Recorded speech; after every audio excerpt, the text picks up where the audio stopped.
जहां एक तरफ इजराइल को एक बड़ा झटका लगा है और 8 सैनिक मारे गए हैं, तो वहीं दूसरी तरफ अमेरिका ने भी इजराइल के एक ग्रुप पर प्रतिबंध लगा दिया है और इन सब के बीच में फिलिस्तीन ने भारत से मदद मांगी है। जियोपॉलिटिक्स में बहुत कुछ चल रहा है, जानने को मिलेगा बहुत कुछ। आइए जानते हैं इन खबरों को विस्तार से। इजरायली सेना का एक बख्तरबंद वाहन विस्फोट के चपेट में आने से 8 सैनिक मारे गए हैं। इजरायली रक्षा बलों का कहना है कि शनिवार को दक्षिणी गाजा में 8 इजरायली सैनिक मारे गए हैं, जो 7 अक्टूबर के बाद उसके सैनिकों से जुड़ी सबसे घातक घटनाओं में से एक है। आईडीएफ का कहना है कि घटना की समीक्षा की जा रही है, लेकिन शुरुआती निष्कर्षों से पता चलता है कि काफिले के हिस्से के रूप में सैनिकों को ले जा रहा एक बख्तरबंद वाहन ताल अल सुल्तान के उत्तर पश्चिम हिस्से में आतंकी बुनियादी ढांचे को टारगेट करने वाला एक ऑपरेशन के दौरान विस्फोट की चपेट में आ गया। घटना स्थानीय समय अनुसार सुबह लगभग 5:15 पर हुई है। आईडीएफ के प्रवक्ता डैनियल हगारी ने कहा कि अभी हमारे पास जो जानकारी है उसके मुताबिक काफिले में इंजीनियरिंग वाहनों में से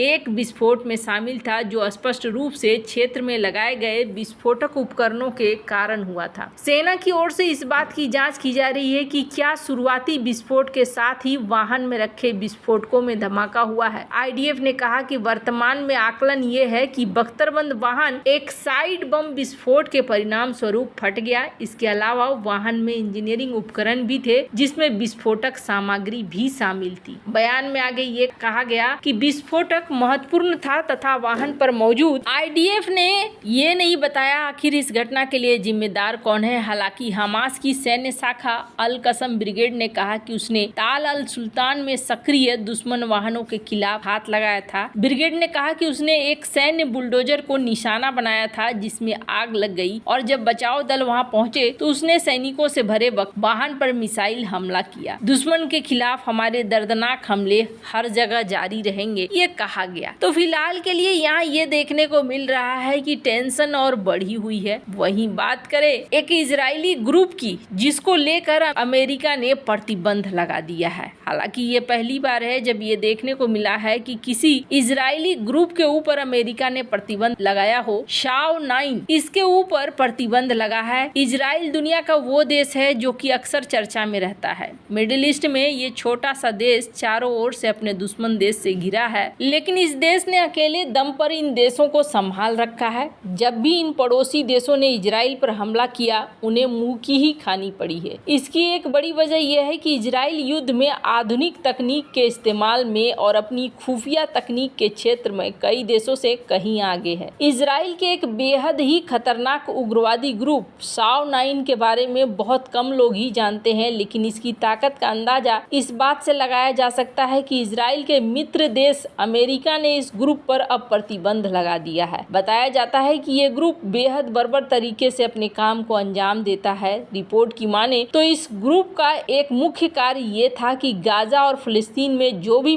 पीड़ित लोग हैं उन तक किसी भी तरह मदद न पहुंचे। गाजा में कुल मृतकों का आंकड़ा 27 से 28 हजार लोगों का है, लेकिन घायलों की संख्या 80 से 90 हजार है। ये ग्रुप लगातार कोशिश करता है कि पीड़ित लोगों तक कोई भी अंतर्राष्ट्रीय मदद न पहुंचे, दवाएं और खाने पीने की चीजें न पहुंचे। यही वजह है कि इस ग्रुप को बर्बर ग्रुप भी कहा जाता है। शाओ 9 की बात करें तो ये एक सरकारी संगठन नहीं है, लेकिन बहुत सारे लोग जो गाजा में रहते हैं उनका मानना है कि इस ग्रुप को इजराइल सरकार मदद करती है। जब भी कोई मदद सड़क के जरिए पीड़ितों तक पहुंचाने की कोशिश होती है तो इस ग्रुप के एक्टिविस्ट धरना प्रदर्शन करने लगते हैं और मदद पहुंचने से रोकते हैं। शाओ 9 का अंग्रेजी में मतलब होता है ऑर्डर नंबर 9। माना जाता है कि इजराइल के पूर्व सैनिकों ने मिलकर ही इस संगठन को बनाया है। ये सैनिक इस बात से नाराज थी कि जो भी अंतर्राष्ट्रीय मदद यहाँ पहुंचाई जाती है उसका इस्तेमाल हमास करता है। शाओ 9 का मानना है कि गाजा में कुछ महीनों के लिए मदद नहीं पहुंचे तो हमास खड़ा नहीं हो पाएगा। शाओ 9 पर अमेरिका के प्रतिबंध बाद अमेरिका में अगर साउनाइन का कोई बैंक अकाउंट वगैरह है तो उसे सीज भी कर दिया जाएगा। अभी ऐसे हालात हैं इजराइल और हमास के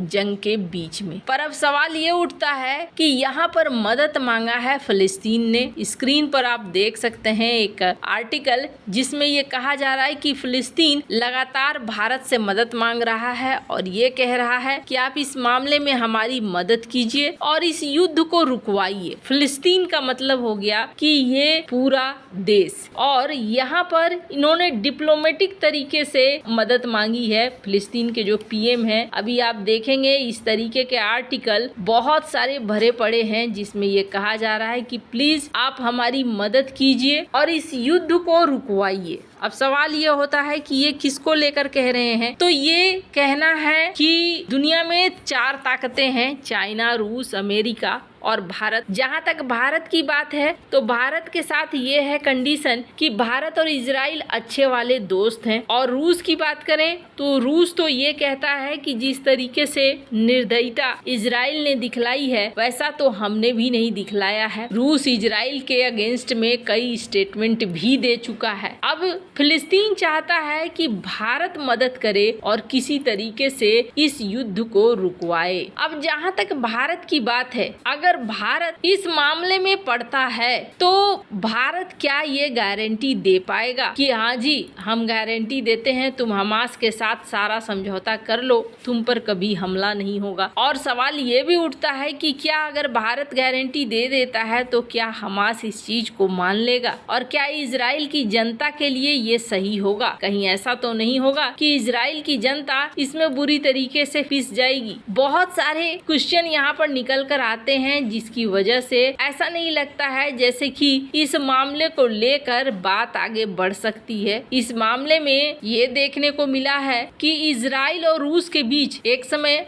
अच्छी दोस्ती चलने लगी थी, लेकिन इस युद्ध के बाद ये देखने को मिला कि इजराइल और रूस के बीच दोस्ती में खटास आने लगी। स्क्रीन पर एक तस्वीर देख सकते हैं आप, जिस तस्वीर में आपको देखने को मिलेगा एक तरफ डोनाल्ड ट्रंप के साथ इजराइल के पीएम आपको दिखेंगे, तो वहीं दूसरी तरफ रूसी राष्ट्रपति व्लादिमीर पुतिन के साथ इजराइल के पीएम आपको देखने को मिलेंगे। तो ये एक जमाना था जब इस तरह के चीजें भी हो रही थी और रूस के तरफ दोस्ती के हाथ भी बढ़ाए जा रहे थे। ऐसा उस समय माना जा रहा था कि डोनाल्ड ट्रंप इसमें बहुत बड़ी भूमिका निभा रहे हैं दोस्ती करवाने में, और भारत के लिए भी ये बहुत सहज स्थिति थी। पर अभी की स्थिति एकदम से बदल गई है। अभी अगर भारत फिलिस्तीन को लेकर कोई शांति समझौता करा भी देता है तो आगे की कोई गारंटी नहीं है कि आगे क्या होगा। पर हाँ, एक चीज जरूर है, मोदी 3.0 में एक चीज कहा जा रहा है। स्क्रीन पर इस आर्टिकल को देख सकते हैं जिसमें ये कहा जा रहा है कि भारत सरकार इजराइल से लेकर ईरान तक और मिडिल ईस्ट तक अपने संबंधों को बेहतर बनाना चाहती है और बेहतर तरीके से चलना चाहती है। वैसे